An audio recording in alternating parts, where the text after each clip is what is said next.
Apple announced a new budget iPad this week. Huawei officially announced the P20 and P20 Pro. GoPro announced a new entry-level GoPro Hero.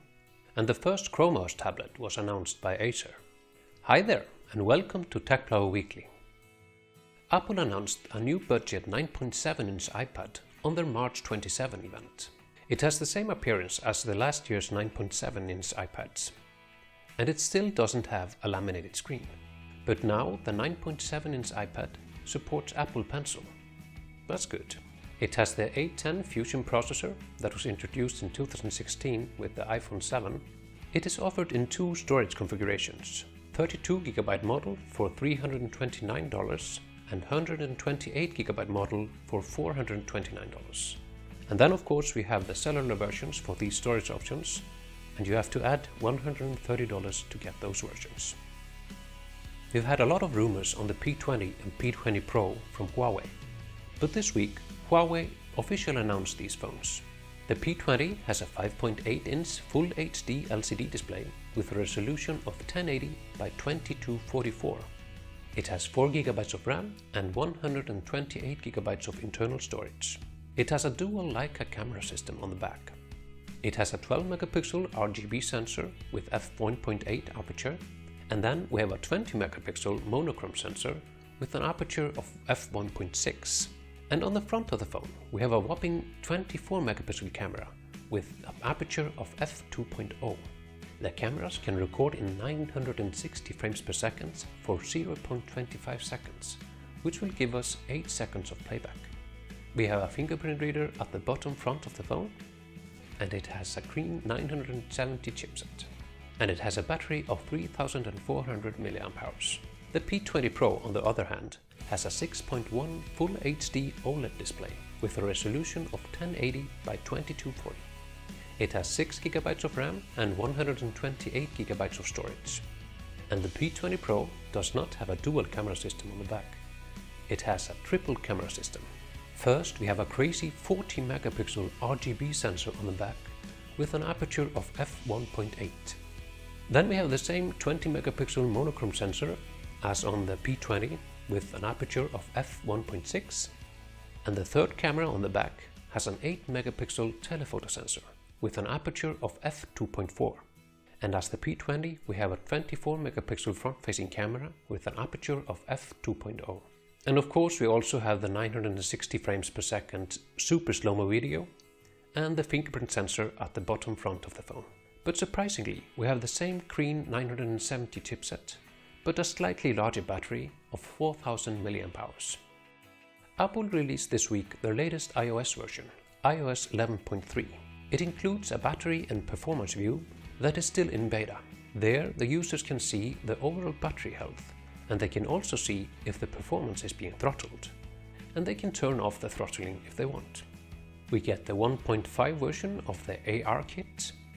This new version of ARKit will be able to recognize and place virtual objects on vertical surfaces such as walls and doors. And it will also be able to map non-square surfaces such as circle or tables. And of course we got some new animojis in this version for the iPhone X. We got a lion, bear, dragon and a skull. In addition, we got a new feature for the Messages app called Business Chat. And we also got health records. But both of these features are still in beta. GoPro announced a new entry-level GoPro, simply called GoPro Hero. The main differences between this GoPro Hero and the more expensive ones is that the resolution and the frame rate is capped at 1440p and 60 frames per second. It cannot record in 4K, nor in super slow-mo. It only takes 10-megapixel photos instead of 12-megapixel ones. It only has one burst shooting option, 10 frames per second, and only one time-lapse option, 0.5 seconds per shot. But it still has a 2-inch touchscreen display, voice-controlled interface, digital stabilization, waterproof up to 30 feet, and it has the same size and shape as the other GoPros, so all the accessories and covers will fit on this one as well. Oppo finally announced their F7 phone this week.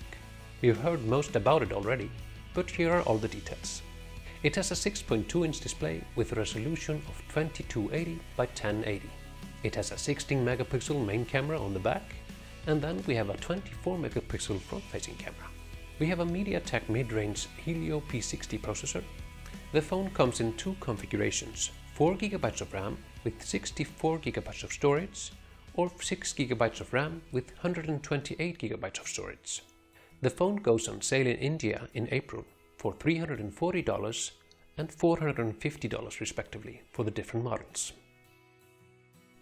And last but not least, the first Chrome OS tablet was announced this week. Yes, this week Acer announced the Chromebook Tap 10, the first tablet running Chrome OS. This tablet is of course to rival the iPad, and it was announced just a day before the March 27 event from Apple. It has a 9.7-inch display with a resolution of 2048 by 1536, which is exactly like the iPad. It has stylus support, and the stylus is included in the body of the tablet, similarly as the Galaxy Note 9. It has a Wacom branded stylus with no batteries, so no charging is needed. It has both front and rear cameras. It is estimated to have 9 hours of battery life and comes with 4GB of RAM and 32GB of storage. It will cost $329, which is exactly the same as the entry-level 9.7-inch iPad today. It will go on sale in North America this April and go worldwide in May, so it's quite obvious that this is a direct competitor to their entry-level 9.7-inch iPad. So these were the news and rumors this week, and stay tuned for my next episode of TechPlover Weekly. And since it really helps my channel, don't forget to like, comment, subscribe and share. See you in my next video.